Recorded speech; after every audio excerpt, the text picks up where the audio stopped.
Well, hey there, guys. Greetings and salutations. Welcome to today's live stream of the John Campea Open Mic, where the mic is open. The stage is yours. What do you guys want to talk about? Your thoughts, theories, opinions, questions, critiques, whatever it is you guys want to talk about, that's what we're going to talk about today. And there's two different ways that you can get your topics or questions addressed here on the show. The first way is if you don't watch the show live and you just want to send in a question anytime 24/7, go ahead and use our tip link at streamelements.com/JohnCampea/tip. You can send one in that way. Or if you are watching live, and welcome to the live stream, you can use the super chat feature in our live chat and send it in that way. And if your question or topic is appropriate to be used on the show, we will go ahead and address it here. So I got Ray joining me here today. Hey. Of course, Jonathan's here, and you guys are here. So yeah, listen, before we get going on getting to your questions and everything, I wanted to kind of talk about this. Spider-Man Across the Spider-Verse. Hottest movie out there right now. A lot of people saying it's the best movie of the year. I think it's the best movie of the year so far. Some people saying they think it's the best comic book movie ever made. Some people even saying, I had a number of people, Ray, I know you don't believe me, but a number of people wrote in during the open spoiler discussion, said they think it's their new favorite movie of all time. What? I can see that. Yeah, I get it. It's a great movie. It's fantastic. And it did bonkers opening weekend box office, made between triple and quadruple opening weekend what the first Spider-Man Into the Spider-Verse made. Outrageous success. Second biggest opening movie of the year. And we're almost halfway through the year. It was the second biggest opening, only behind Mario Brothers. Okay. Pretty good, right? Right. Everything's golden. There's rainbow. For the webhead. Pot of gold. Pot of gold. Everything's turning up Spidey. Well, maybe not a pot of gold. Well, right? maybe. But there's one problem. International.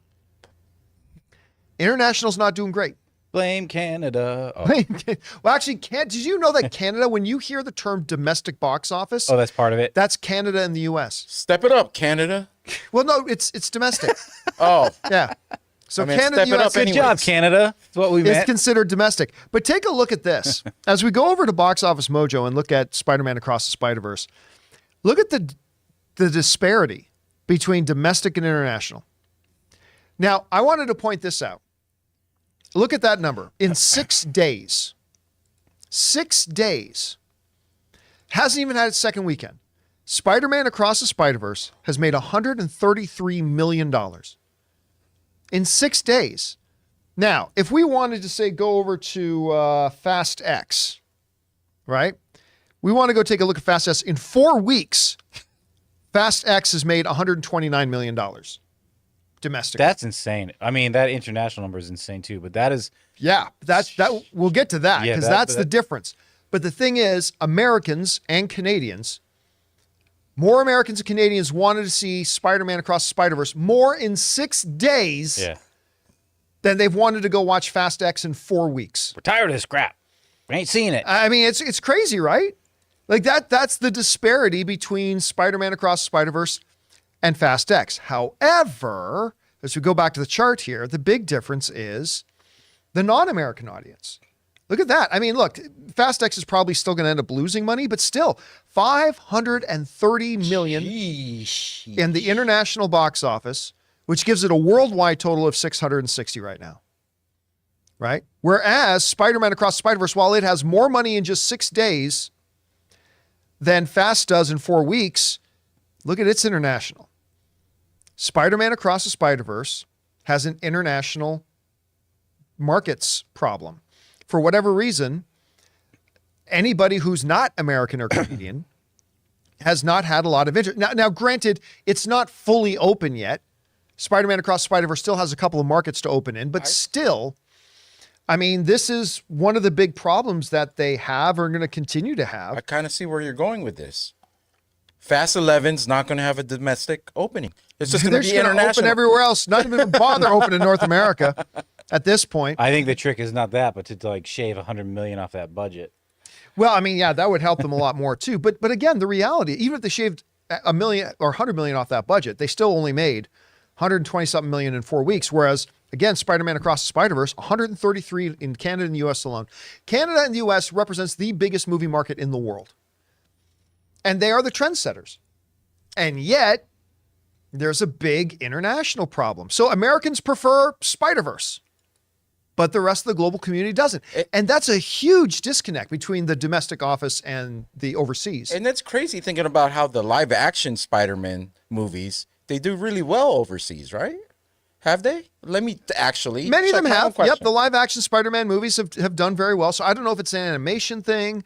I don't know if it's just the marketing thing. I honestly don't know what it is. There's a lot of cool animation out there. You know what I mean? It's kind of like, oh, maybe they have something against. Well, you know, maybe it's just another thing that maybe to the international audience, Spider-Man is Peter Parker. Right. And anything that's, and maybe it's just, you know, North American audiences were more open to that. I mean, I don't know. Wow. But- No Way Home International was 1,100 million. Yep, big part 3 of a big live action Marvel Cinematic Universe franchise. Yep, it did great, but that's, you know, that's one of the reasons why this whole time when people have asked me, as much as it's been one of my most anticipated films of the year, do I think Spider-Verse is going to make $1 billion? I've always said no, it's not. Oh, wow. Let's say this doesn't do as well overseas like Sony wants it to. And it already hasn't. It already hasn't. Well, so. okay. Do you see them really like having a Warner Brothers reaction and work on a live action Miles Morales No, introduced in with a Spider-Man movie? no. No? Live action will kill this. I think I think they're setting themselves up to ruin their IP. Look, at the bottom line is this. Since they only spent $100 million to make this movie has a very low break-even point.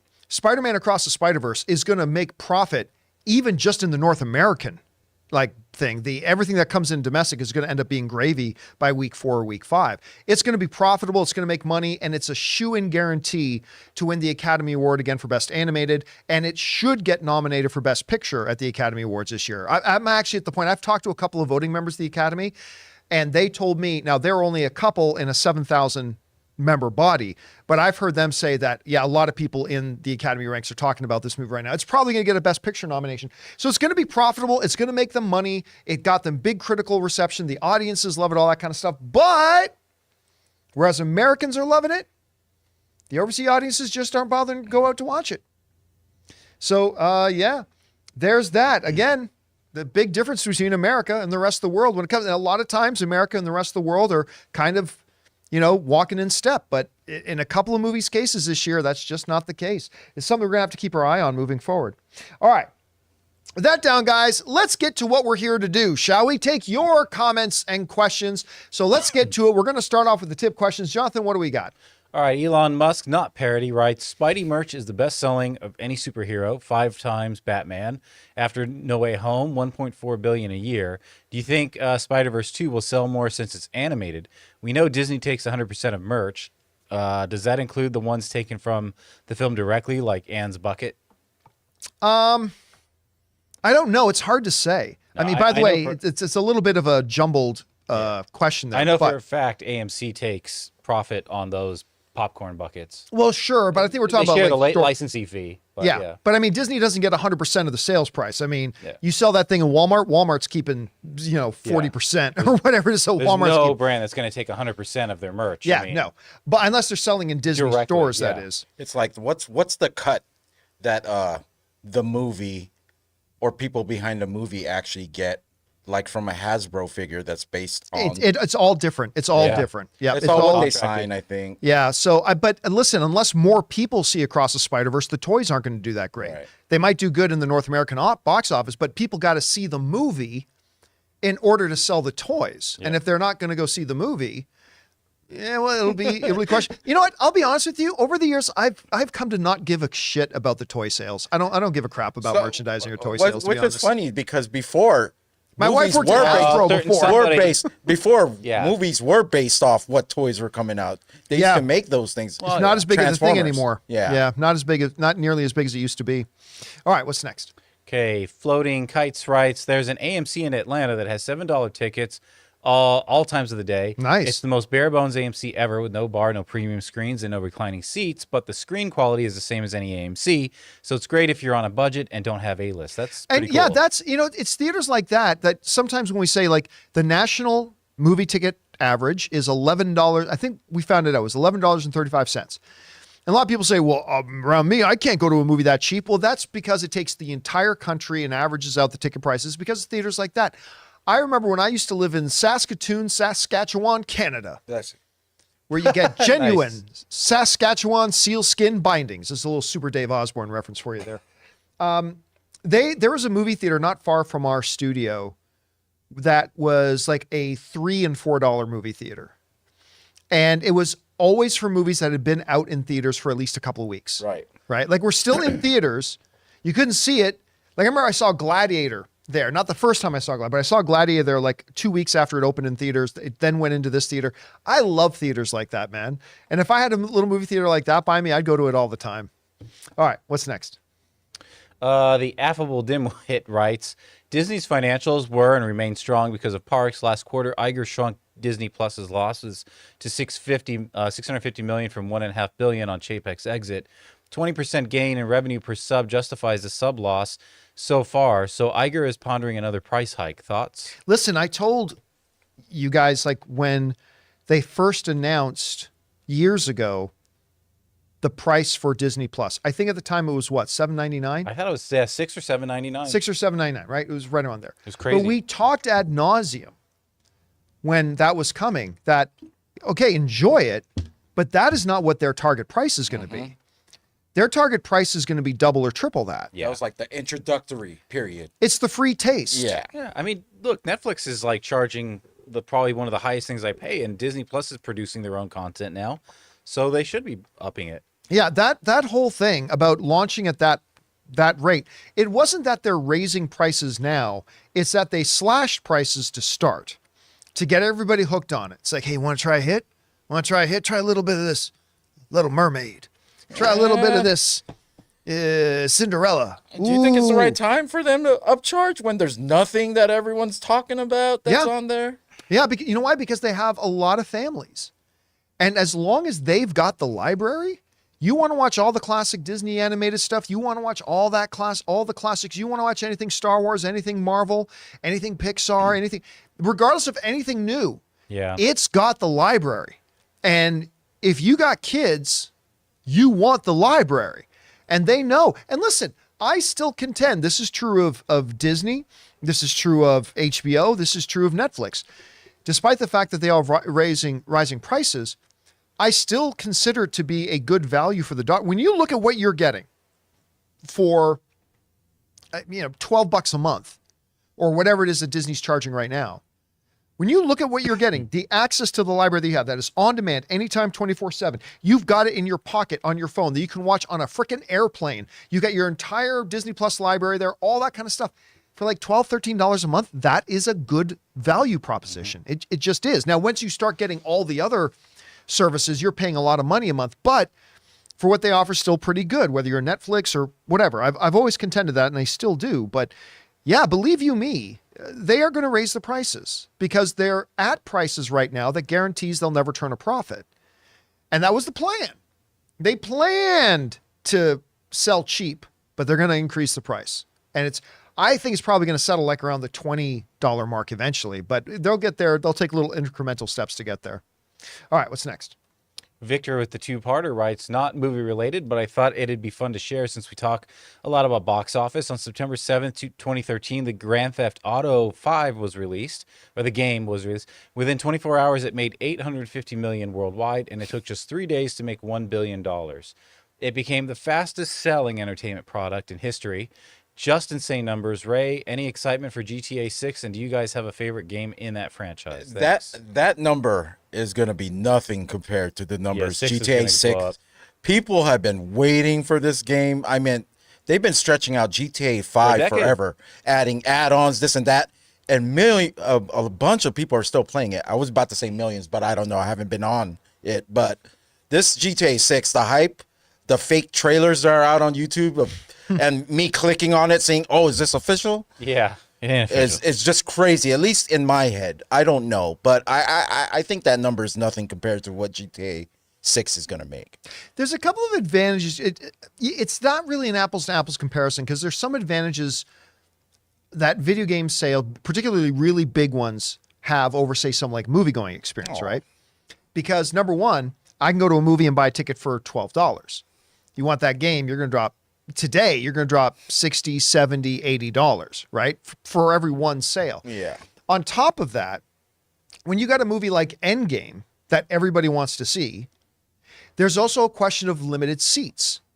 So like they only have so many seats that you can go to. Today, you just download the game.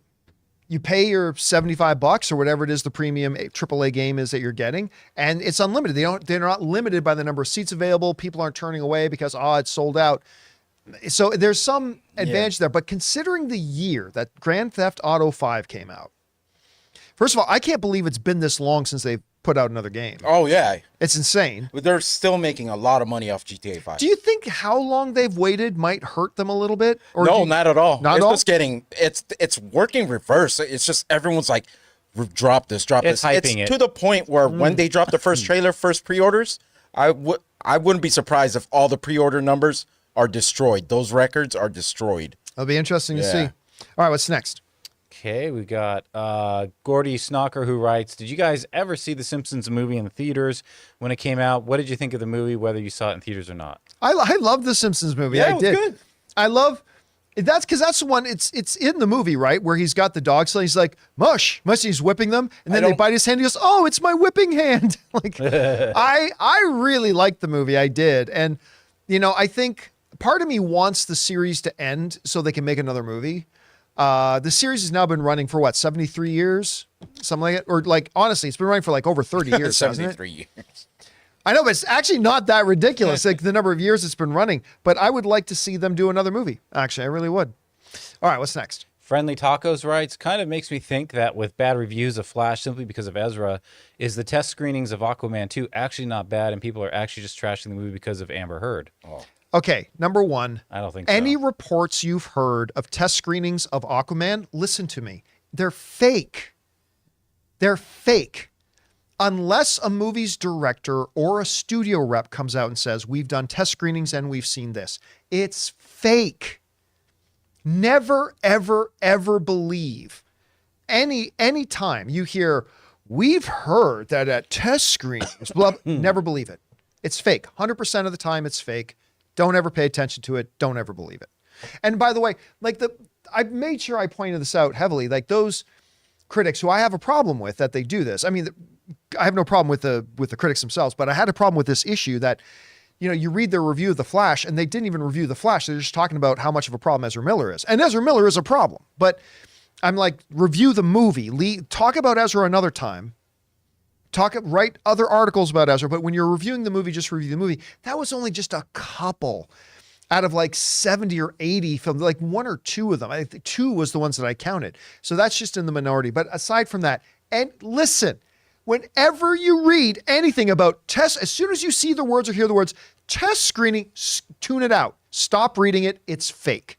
Unless, again, it's actually the director or a studio rep that are talking about it. Otherwise, it's totally fake. It should have opened before Avatar 2 opened.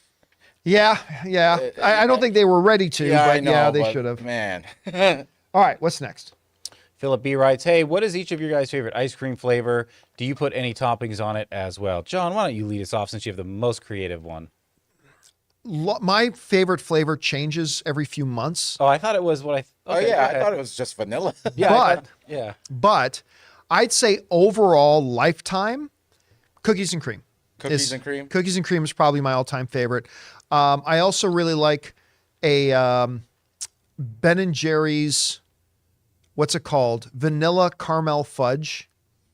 And actually, I try to when I go to Cold Stone, I replicate. I just get vanilla bean ice cream, and I just tell them to put a bunch of chocolate sauce and caramel. I thought you said No, and caramel. I was gonna say fudge, but I know. I thought you were gonna say the sauce other F. and put in caramel and fuck. They're like, oh, he wants it all. Top off the fuck. Yeah. I They can't ring get the enough. bell. Ding, ding, ding. Yeah.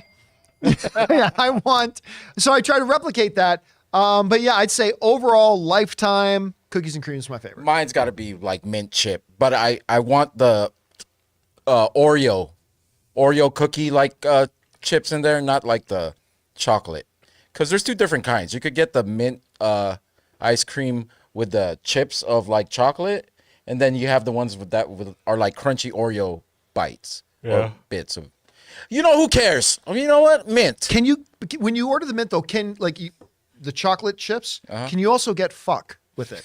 That's the thing. Have you ever had chocolate mint? That comes at home. Just like, go ahead. What about you, Jonathan? What'd you get? I like a good cherry ice cream. So like cherries Jubilee at like 30 a plate. Like I love a cherry shake. Oh man. But yeah, also Oreo. If you could do an Oreo cookies and cream, that once in a while you can get that. It's a perfect mix of cookies and cream and Oreo. You're the guy that in the C's chocolates. Yeah. You're the one who eats the chocolate with the cherry inside, the cherry right? in it. Yeah. Oh my god. Oh. Yeah. All right, guys. Hey, listen, we got more questions to get to, but we're going to take just a quick second here and thank one of the sponsors of our episodes. Because if you're going to get cookies and cream with fuck, you got to have nice, smooth balls, gentlemen. It's absolutely essential. And that's where our friends come in, our friends at Manscaped.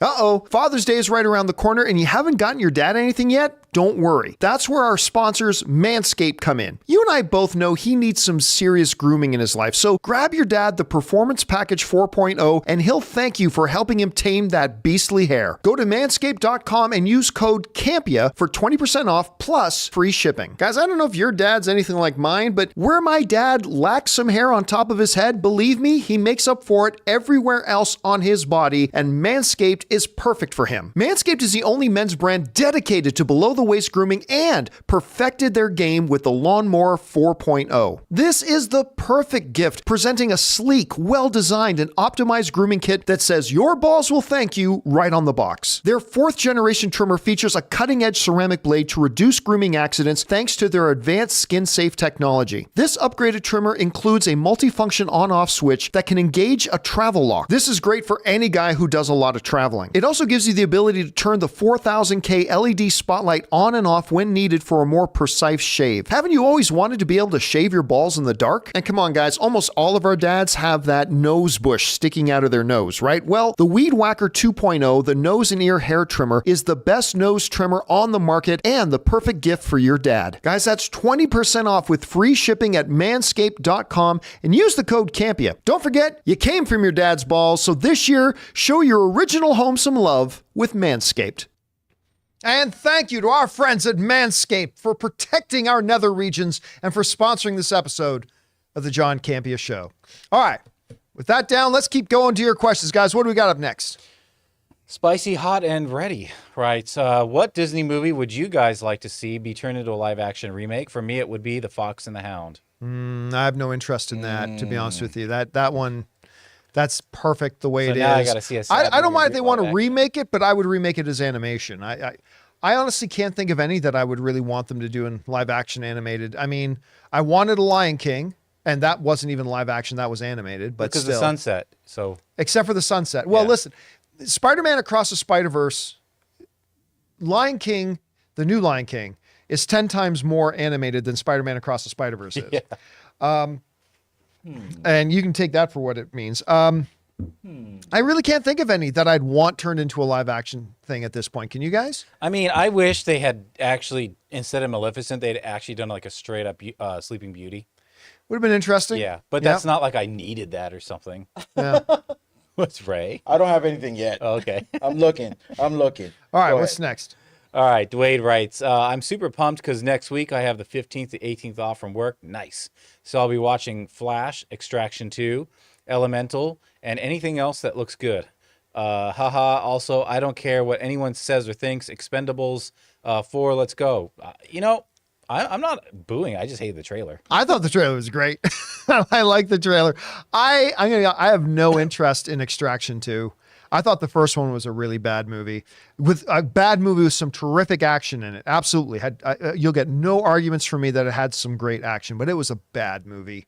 So I don't know if it's late one night and I got nothing else to do, maybe I'll check out Extraction 2. I'm not really planning on it though, but anyway, we'll see.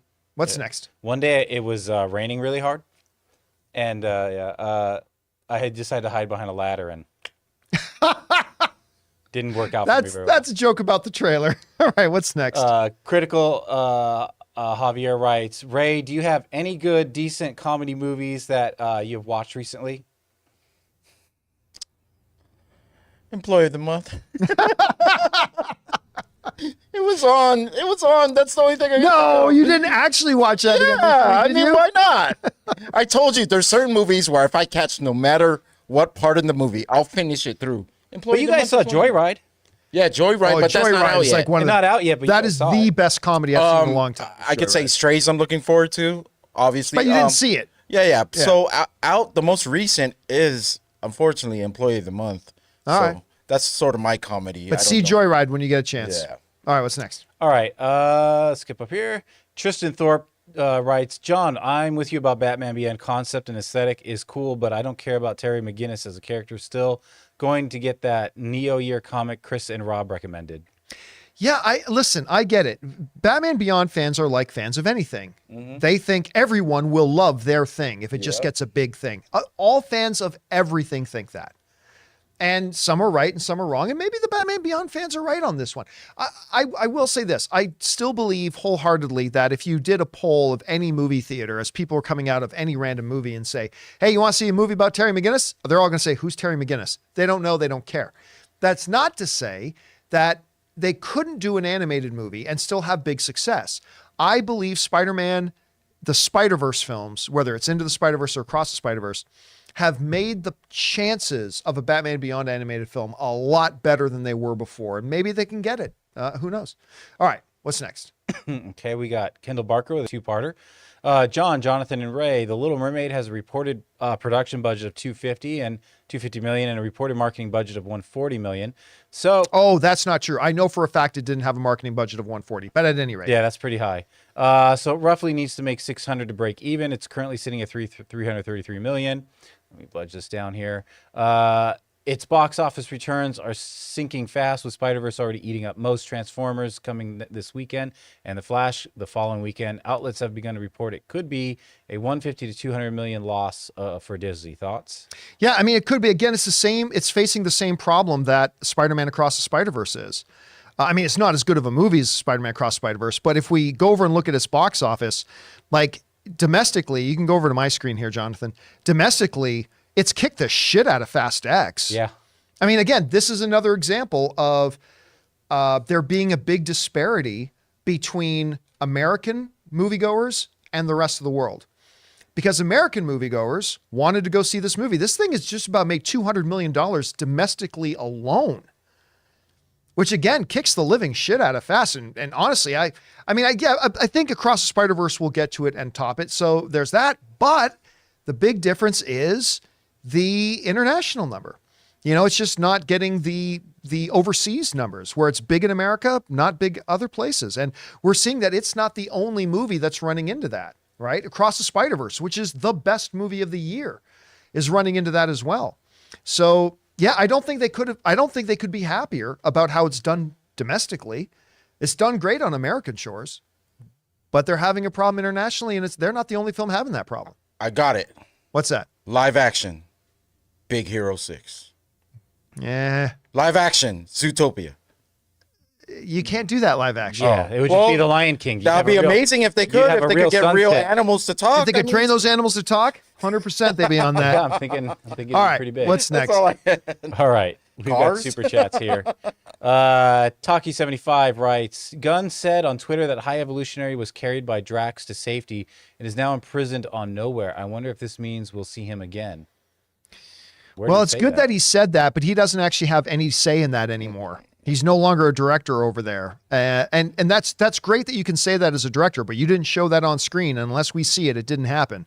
So, you know, I love James Gunn, but I don't think we're ever going to see High Evolutionary again. I think they're going to write. See him, man. He's really. Well, I mean, that makes it great. He's a great villain. Yeah, he's a great villain, but I don't think they're going to use him again. I think they're just going to treat the universe like he died, and I don't think they're going to use him again. I mean, I could be wrong. I hope I'm wrong. James Gunn never told me otherwise, or Kevin Feige, more importantly, never told me otherwise. I'm just saying I doubt we're ever going to see him again.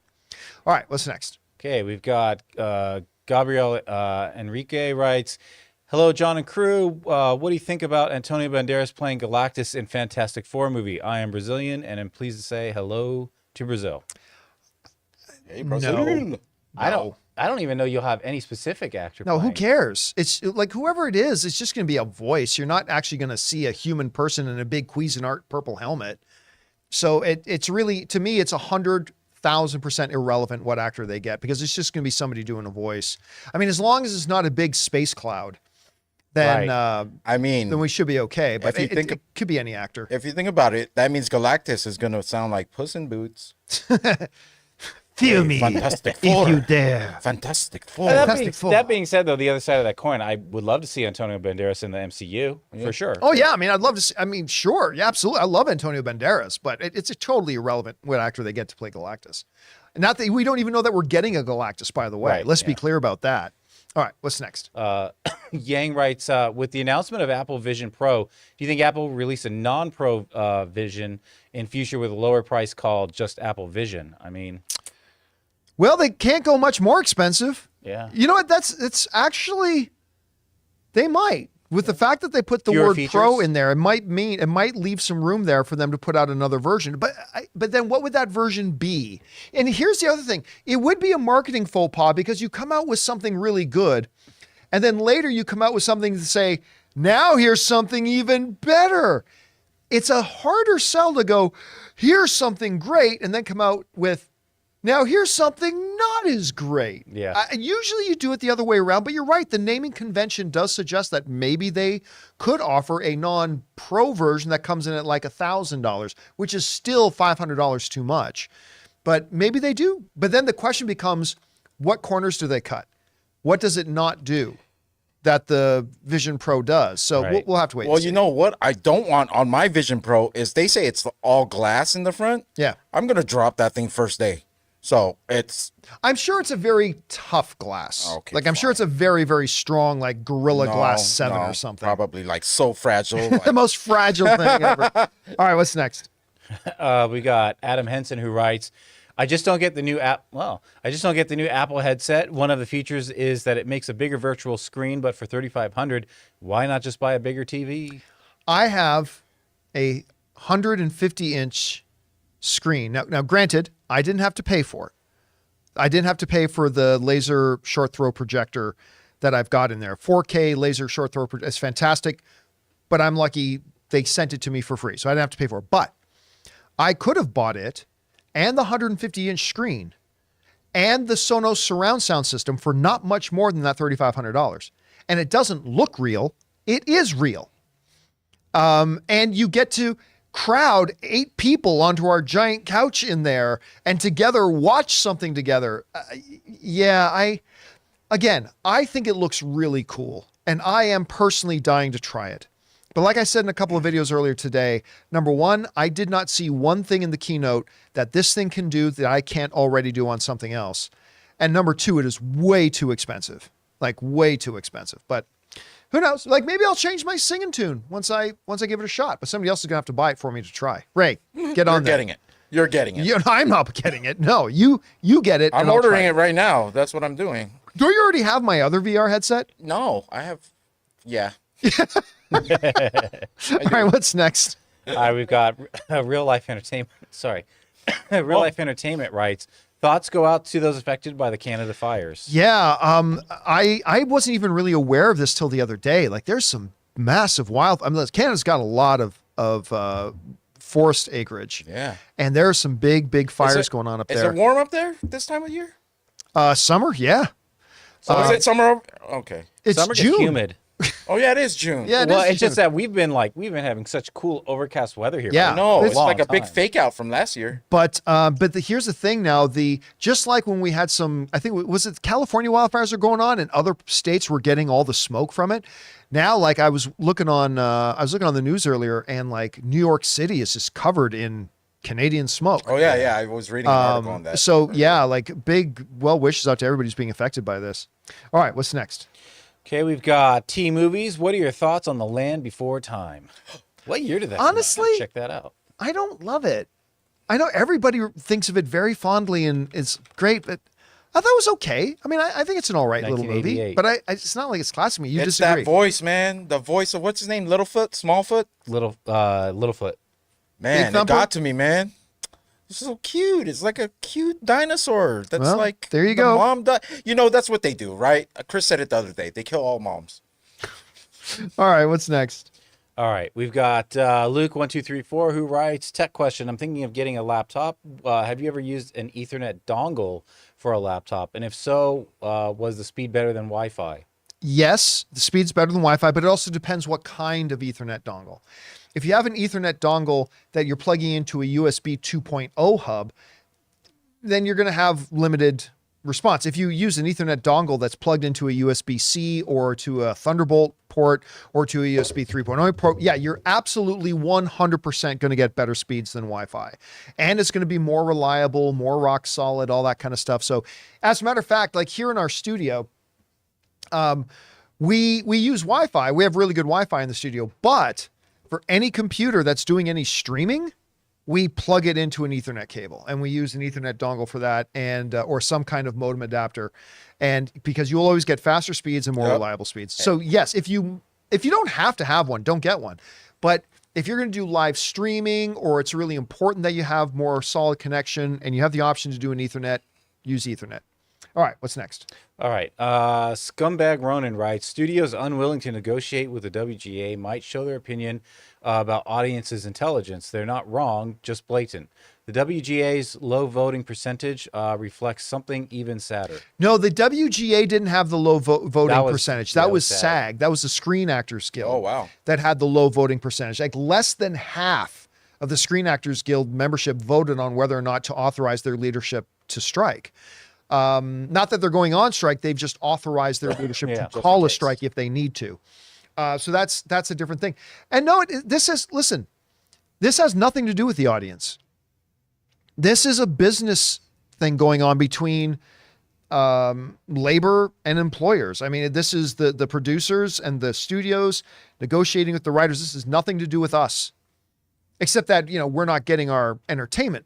But other than that, this is between them. This is their issues. It's not about whether we're smart or not. And I'll tell you what else. The studios don't care what we think about their negotiations with the WGA.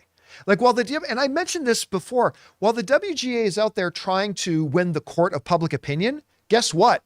We're not the judges. The studios don't give two squirts of piss what public opinion is about their negotiations, contract negotiations with the WGA. They don't care.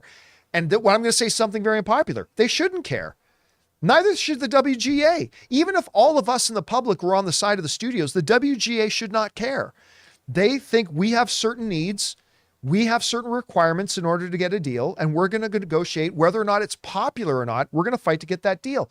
And I think the exact same is true from the producers and studios. They feel like in the current economic realities, we need to have this, this, and this, and we're not going to budge. We want to get these things. And so it's going to take both sides to come together, figure out where they can compromise. The one criticism I have of the studios on this is that they're not even at the bloody negotiating table. Sit your ass down at the table. And even if you're not getting anywhere, keep your ass at the table and negotiate at any rate. But other than that, the court of public opinion means exactly nothing. Nothing in this situation like this. All right, what's next? Okay, Raymond Verada writes, in my last two movie showings, the reclining chairs have cracks in the fake leather and dried up soda on the armrests. AMC, clean up and replace your chairs. All I know is that now, listen, after a while, yeah, I noticed that too. After a long while, like AMC, remember, they made their transition to like a lot of the leather recliners almost 10 years ago, maybe 7 years ago, 10 years ago, something like that. Eventually, especially seats that you get used a lot, they're going to start to have some wear and tear. So I never mind too much if I see some cracks, or that's fine. But like dried soda on it, that's an issue that's not an AMC-wide issue. That's an issue with your local theater. I would bring it up and talk to the manager. Say, listen, I'm feel less inclined to come back to this particular theater if something as simple as like spilt soda isn't properly cleaned up. I mean, there's no excuse for that. So I would bring that to management or start going to another theater. All right, what's next?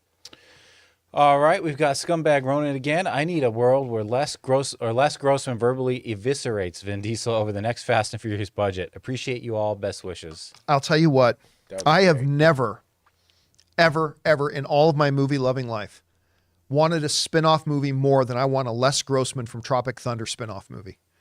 Never have I ever wanted one as bad as this. Tom Cruise, by the way, don't forget, a lot of people forget sometimes that Robert Downey Jr.'s career was pretty much done before he got the Iron Man role, right? Tom Cruise's career was in real trouble before he played Les Grossman. A lot of people forget about what the context was at the time. And I'm not going to go all into it right now. But Tom Cruise playing Les Grossman completely changed public perception of Tom Cruise. And forget the PR of it all. It's bloody hilarious. The end credits of Tropic Thunder, when Les Grossman realizes he's alone in the office, turns off the light, turns on the one spotlight, and puts on Ludacris singing, "Get back, motherfucker, you don't know me like that." And he starts dancing, is one of the best credit scenes ever in movie history. And there was supposed to, there's been so many reports and talks about them wanting to do a Les Grossman spinoff. I really hope someday it still happens. Yeah, and I got the perfect name for it. What is it? Top Gross Maverick. No?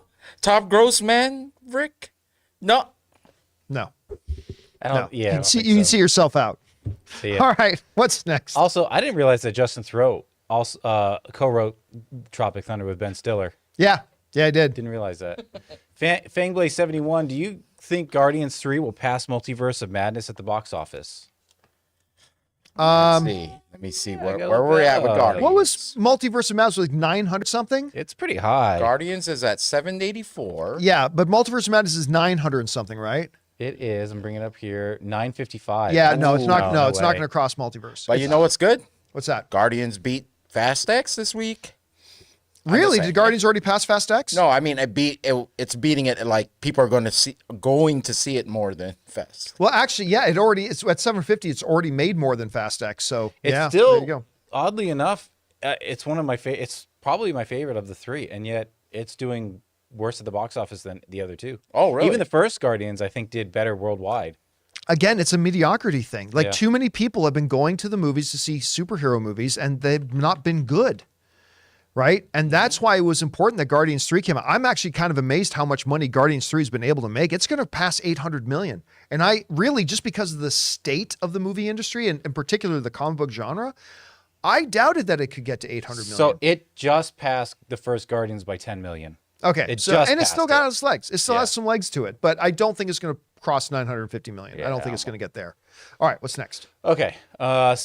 No, we already did Fangblaze. Sorry about that. Raymond Verrata writes, remember not necessarily the new sniglets. Word not in the dictionary, but should. The term for dried up soda on the movie floor is cinemuck. It might not be soda. Why does that sound familiar? Not necessarily the news. Was that a show? Not necessarily the news. I'm going to look That that up. sounds so familiar. But Cinemuck. I like Cinemuck, that. Yeah, that's pretty good. That's actually not bad. I like that. That's pretty good.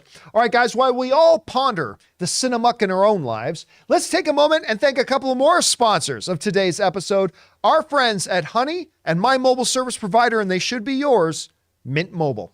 Today's episode of the John Campea Show is brought to you by Honey, the easy way to save when shopping on your iPhone or computer. Guys, more and more, we enjoy shopping online, whether it's on our phones or our computers. And how many times have you gotten to the checkout and seen that promo code box and thought, man, if I only had a promo code, I could save some money? Well, thanks to Honey, manually searching for coupon codes is a thing of the past. Honey is the free shopping tool that scours the internet for promo codes and applies the best one it finds to your cart. So here's the situation. You're shopping online on one of your favorite sites, and when you go to checkout, the Honey button appears, and all you have to do is click Apply Coupons. Then just wait a few seconds as Honey works its magic and searches for coupons it can find for that site that you're on. And if Honey finds working coupon, just watch the price drop. Recently, Ann and I were hanging out at home one evening and we decided to order in, and the Honey button appeared. I was able to apply a coupon and I actually saved like $6 or $7. It was that easy to use. And Honey doesn't just work on your desktop computer, it also works on your iPhone. Just activate it on Safari on your phone and save on the go. If you don't already have Honey, you could be straight up missing out. And by getting it, you'll be doing yourself a solid and supporting this show. Get Honey for free at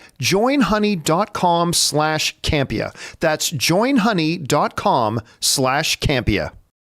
We want to thank a sponsor of this video, Mint Mobile. From the gas pump to the grocery store, your utility bills and favorite streaming services, inflation is everywhere. Seriously, make it stop. Thankfully, there's one company out there that's giving you a much-needed break. It's Mint Mobile. As the first company to sell premium wireless service online only, Mint Mobile lets you order from home and save a ton with phone plans starting at just $15 a month. You guys know that ever since I switched to Mint Mobile, I've been saving almost 70% a month over my old phone plan. For people looking for extra savings this year, Mint Mobile offers premium wireless for just $15 a month. By going online only and eliminating the traditional cost of retail, Mint Mobile passes the significant savings on to you. All of their plans come with unlimited talk and text plus high-speed data delivered on the nation's largest 5G network. Use your own phone with any Mint Mobile plan and keep your same phone number along with all your existing contacts. Switch to Mint Mobile and get premium wireless service starting at just $15 a month. To get your new wireless plan for just $15 a month and get the plan shipped to your door for free, go to mintmobile.com/Campea. That's mintmobile.com/Campea. Cut your wireless bill to $15 a month at mintmobile.com/Campea. And thank you to our friends at Honey and Mint Mobile for sponsoring this episode. All right, guys, we still got more questions of yours to get to, so let's jump to it. Jonathan, what we got up next? All right, King Daddy Goat writes, my daughter was diagnosed with type 1 diabetes. Oh, no, I'm so sorry to hear that. She's 6. Do you guys have any advice going forward or have experienced someone close with this disease? Yeah. I mean, I would say we got to really stick close to the diet that's prescribed to her. Exercise is also important, and just maintaining the blood sugar. From the people that I know that have gone through it. Your dad had diabetes, didn't he? He had diabetes, but that was the least of his problems. You know, Yeah, it was like yeah. having you as a son, am I right? I know, yeah. Am I right? I'm sorry, I killed. I mean, it's did Schnepp? I think Schnepp was Schnepp- diabetic too. Yeah, I think Shep was diabetic not as well. stick with his He managed it. He managed it well, though. Yeah. Okay. So, unfortunately, again, look, we are the wrong people to go to for medical advice, clearly. But yeah, I mean, but I've known some people in my life that have been managed it. Obviously, follow any advice your medical professionals give you, and really sorry to hear about that. And who's the strongest man in a daughter's eyes? That's got to be you. So Yeah.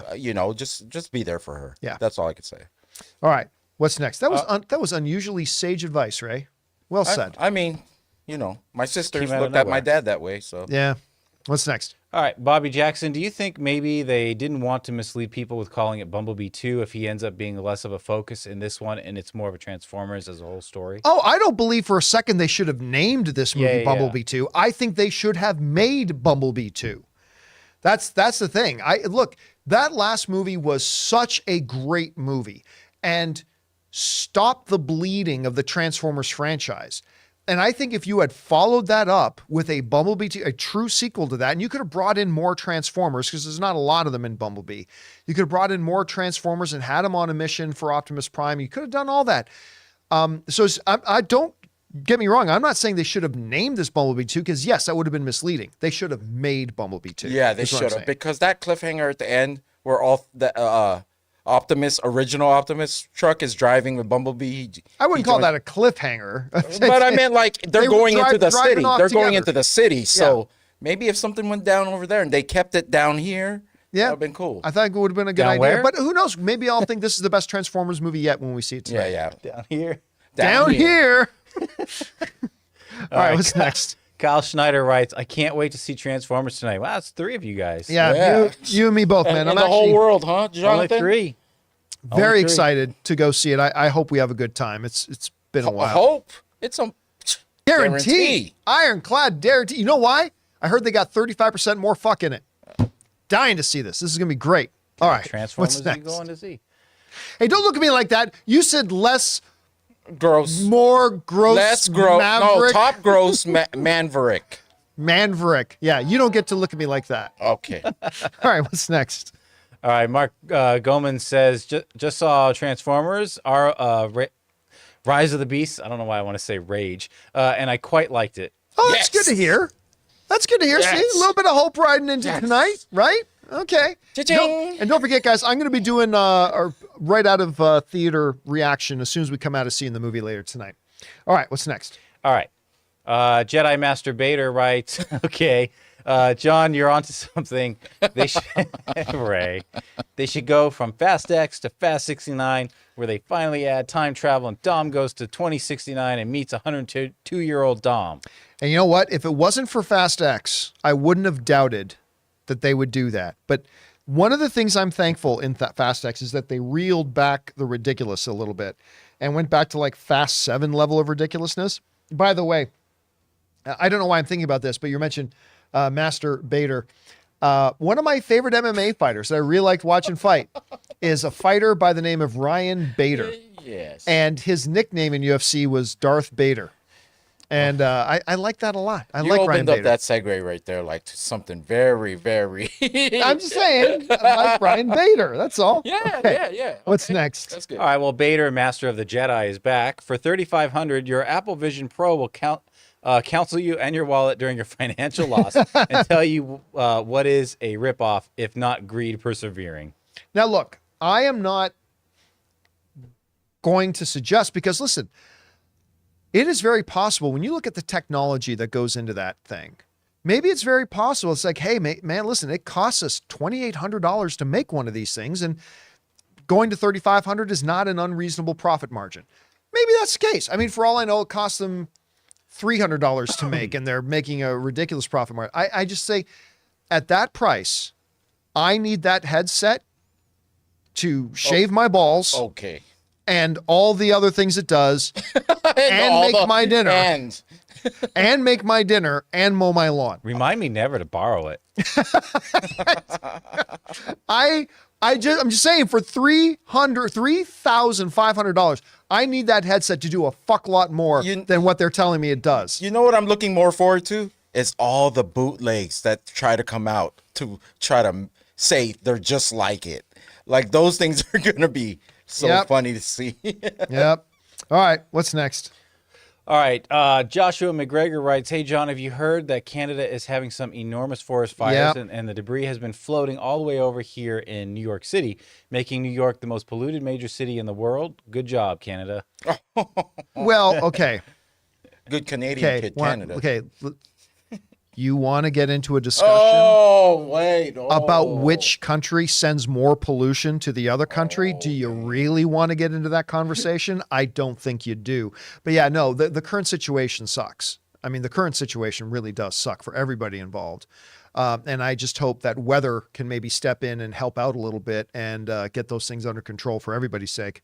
All right, what's next? Ramzi Hamdi writes, hey, crew, love you guys. Did Gwen's World give anyone... Hold a second. Wait, is there any... yeah, maybe. Hang on. That might be a spoiler there. Let's see. Let me take it on you guys. Yeah. You can take a look at that. Speak amongst yourself real quick, but this is about the wonderful Spider-Verse. I got another. Yeah, I don't think we can cover it. Okay, let's move on to the next question then. All right. Murray Reich writes, as soon as the darkness in the sky here in New York City, it reminded me a lot of the Upside Down appearing in the real world at the end of Stranger Things Season 4. All of you, wherever you are, stay safe. Yeah, forest fires, man, what they do to the sky is crazy. Yeah, well, I remember just a couple of years ago, we were still living in Burbank, and we were getting the big overcast because I think it was either from Northern California wildfires or just west of California or whatever. Ash was falling. And we were actually, we had to every day get the air quality index. We had to look at the air quality index. And I actually went out and bought like an industrial size air purifier for inside the house because the impurities in the air was just getting too high. So we've been through a little bit of that in Southern California. And again, best wishes to everybody involved. Stay indoors, stay safe, run your house air fan, whatever, change out your filters, do everything you need to do. All right, what's next?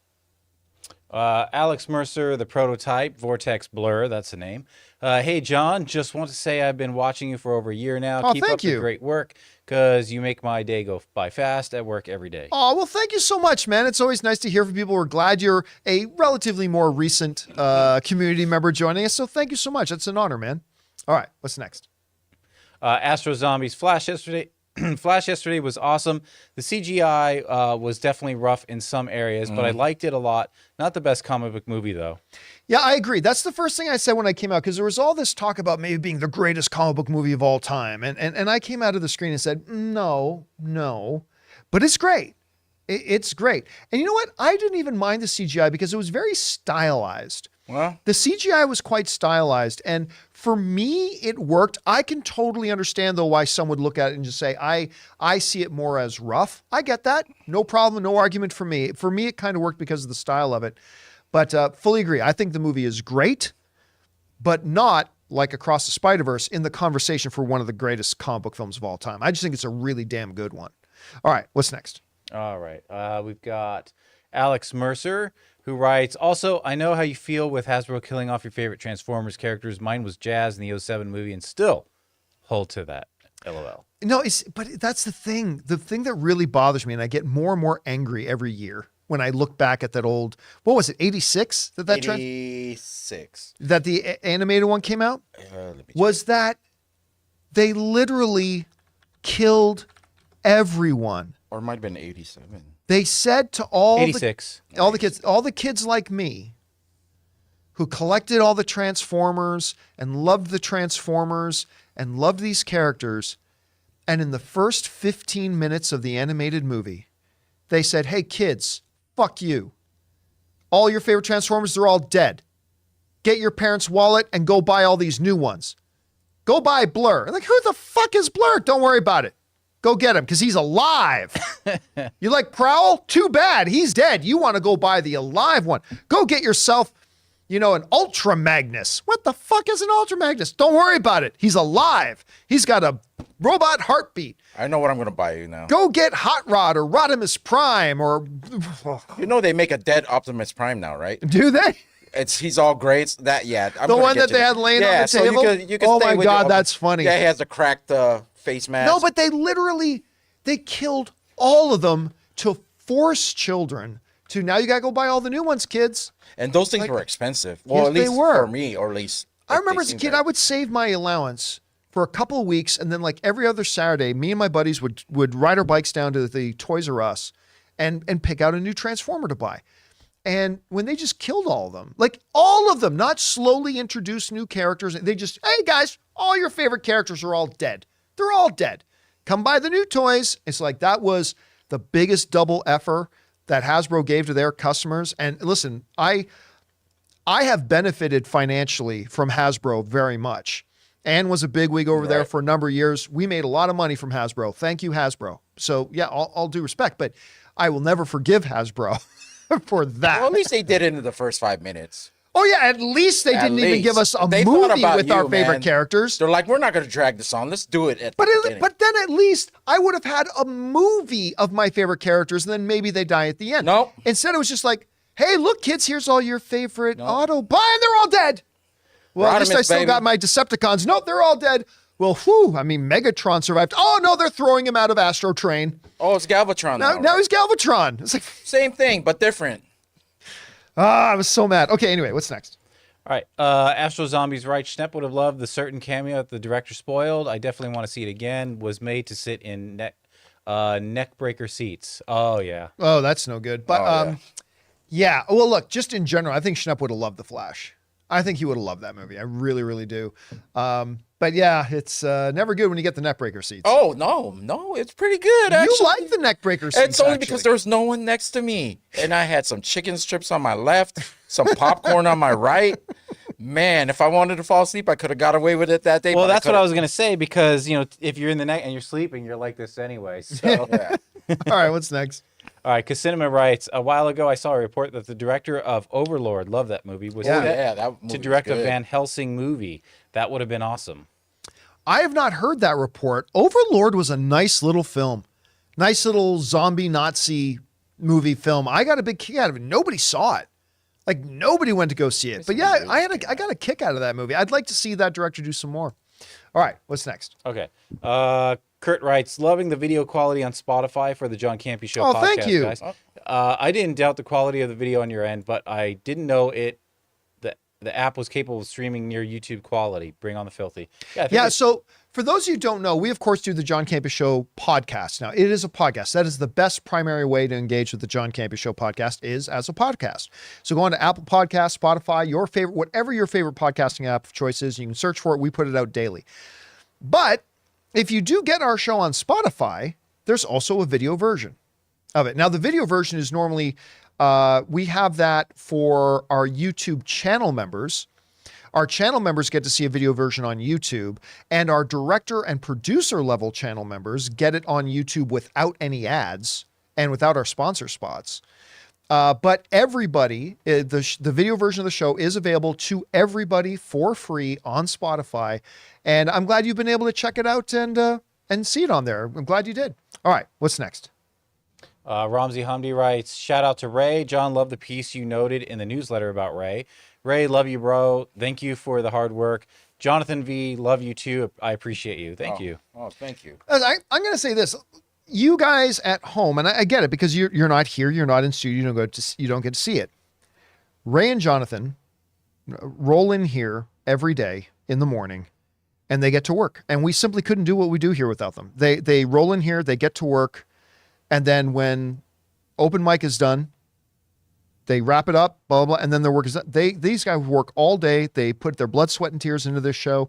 Even just, I mean, Jonathan must get some kind of PTSD whenever he looks at his phone ringing and it's me and it's my call thing. Like whenever I've got stuff that's got to be done, they take care of it. They make it run. Like they work hours and hours and hours and hours and hours every day to make everything work. And I appreciate both of you guys very much. What we like now is we're not working at home so much. So it's like, it doesn't feel like we're working all day anymore. It's just, it's all packed in the hours we're here. Yeah. Like all of it. Like it's crazy. Like nothing follows us home now. Yeah. Is what you mean. Well, ever since we made the change from doing the John Campea Show live and everything, great. We're not working Yeah. every morning before we come into the studio, every night before we go to bed. Like it's been a great change for us. Because even when we were doing the old, even for me, like I know, Ray, you were putting more hours at home, but even me, 7 a.m, I was working on like the hotline stuff and ads and whatever before I even came in. Yeah. So. Yeah, and then you're taking work home in the evening too. It was just too crazy. Like 24. You can't think like you're working all day long. That's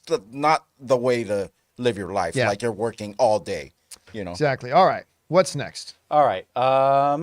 Orange Grow 55 writes, Comcast is a cable company that bought Universal and are bullish on Parks Biz now. People assume Apple wouldn't want to run Disney parks if they bought Disney, but I'm not so sure. Thoughts?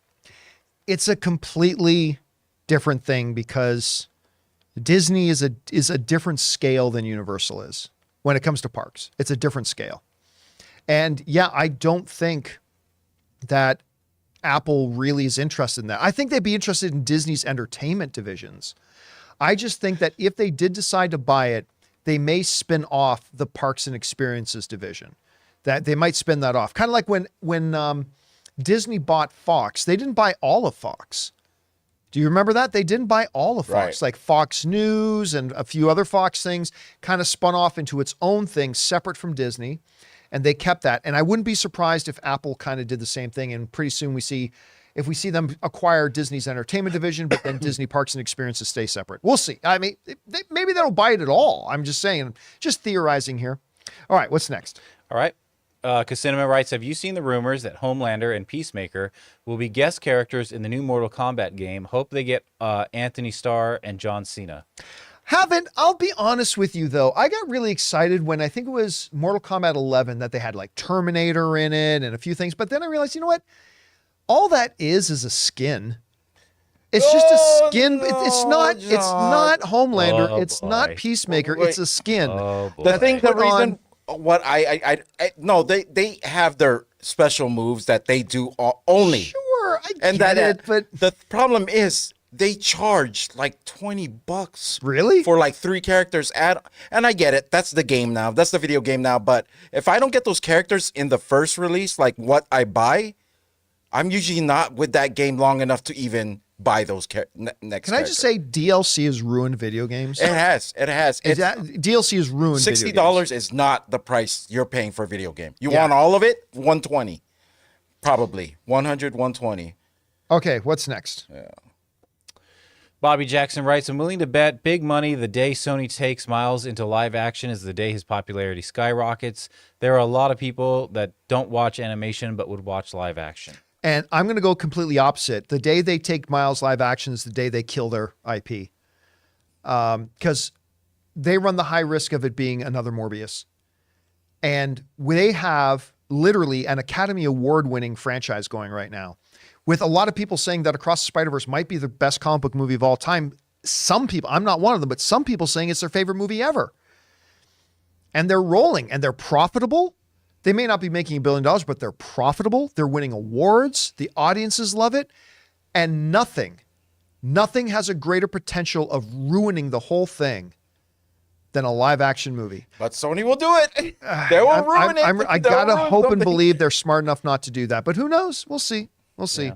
All right, what's next? All right, David Goldstein, what's your favorite Superman story from the comics? Ooh. I never read the comics. Yeah, I do. Other than that when it first released, the Superman dies, like that really, I went and bought all that stuff only for them to resurrect him later. But I was never a huge Superman. Like I read Batman, but not Superman. And this is almost cheating because it's an Elseworlds thing, but Red Sun. That one's good. Red Sun was my favorite. Since I didn't read the comics, I'll say what animated movie I liked the most that was based on Superman. It was All-Star Superman.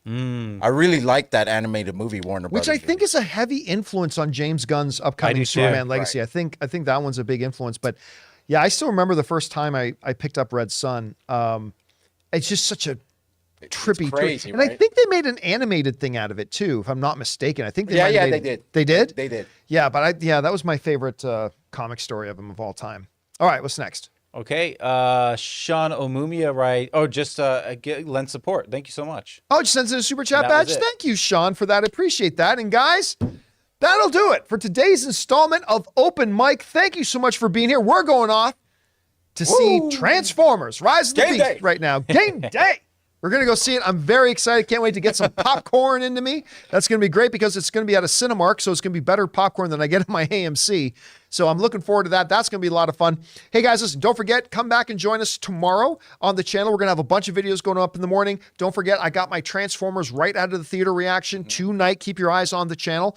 And new episode of the podcast goes up tomorrow. And, of course, Open Mic again tomorrow. Thank you guys for coming and joining us. Hey, big special thank you to all you guys who sent in those tip questions and sent in the super chats. Number one, because you gave us great fun things to talk about. But number two, you supported this channel and all of us here at the channel. Thank you guys so very much for your support.